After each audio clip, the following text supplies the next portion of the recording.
Salut à tous, on est ici dans le sud-ouest et c'est le fin du mois d'août de 2016, c'est la canicule. Alors il y a un dicton anglais que j'aime beaucoup qui dit « When life gives you a lemon, make a lemonade ». Donc on s'est dit comment est-ce qu'on va profiter de cette canicule pour faire quelque chose de positif, parce qu'on en a marre de transpirer sous la serre. Et donc on a décidé de faire des tomates séchées.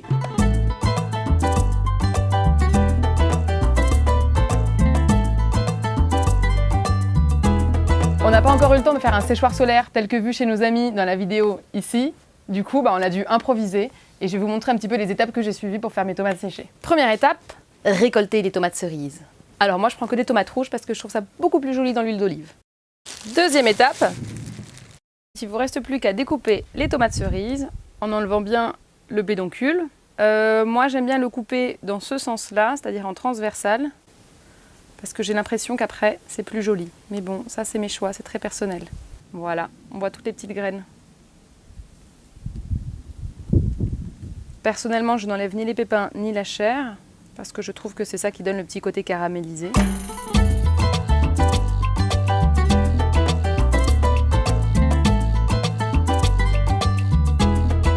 Faire sécher ces tomates au soleil, c'est une méthode traditionnelle encore utilisée dans le sud de l'Europe, et plus particulièrement en Italie. Pour ceux qui habitent au nord, enfin bon, pour un Gersois, le nord commence au-dessus de la Loire. Bon, en gros, si t'as pas de soleil, tu peux les préparer tout pareil, mais au four, en les laissant entre 2 et 3 heures à 90 degrés. C'est sûr que c'est un peu moins écologique, mais bon, chacun fait ce qu'il peut. Une fois que tout le monde est bien rangé dans le plateau, allez hop, on les met au soleil pendant au moins 3 jours. Attention, dès que le soleil se couche, moi je les couvre d'une moustiquaire, parce que les mouches pourraient s'y intéresser, et ça c'est problématique. Tant que le soleil tape dessus, pas de problème, mais dès qu'il faiblit, les insectes commencent à se rapprocher. Et le soir, je les rentre parce que la rosée leur serait fatale. Faut à tout prix éviter l'humidité, ça entraînerait tout de suite de la moisissure. D'ailleurs, si t'arrives pas à avoir 3 jours de soleil consécutifs, alors mon conseil, c'est de les terminer dans le four. Et voilà, elles n'ont plus qu'à bronzer gentiment en plein soleil. Après 1 jour, ça ressemble à ça. Elles ont déjà commencé à se ratatiner et à perdre du volume. Il reste plus que la peau, les vitamines et le sucre. Voilà les tomates après avoir passé 2 jours à sécher au soleil. C'est vraiment très rabougri.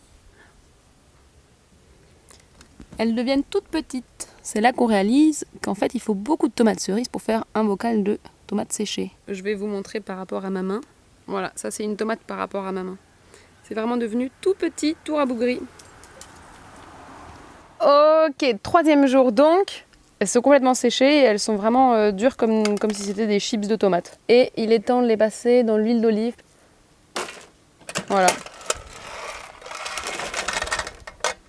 Une fois que vos tomates sont séchées, c'est très facile. Tu auras besoin simplement de petits bocaux, de l'huile d'olive, tout simplement.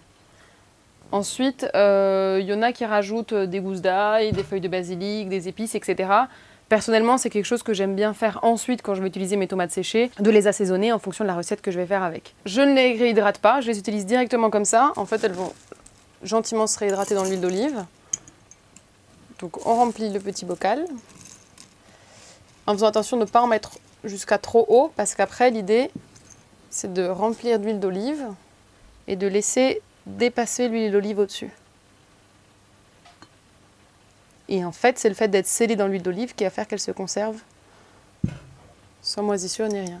Je secoue un petit peu pour enlever les bulles d'air. Il faut juste vraiment regarder le niveau et qu'aucune tomate ne dépasse au-dessus du niveau de l'huile d'olive. Et voilà, ça sent super bon la tomate et l'huile d'olive. Il n'y a plus qu'à fermer et à conserver ça dans un endroit frais. Donc moi j'ai un cellier où je mets toutes mes conserves. C'est fini, c'était vraiment tout simple. Ça aura pris 3 jours mais à peine quelques minutes par jour. Juste le temps de rentrer et sortir les tomates cerises et de les couper en 2. Pour les mettre dans les bocaux, ça m'a pris à peine 5 minutes. Donc au final, ce qui m'a pris le plus de temps, c'était d'écrire tomates séchées en tomates séchées. Voilà. J'espère que cette vidéo vous aura été utile et que vous allez faire plein de petites tomates séchées, mais aussi plein de petites courgettes et aubergines séchées, etc. etc.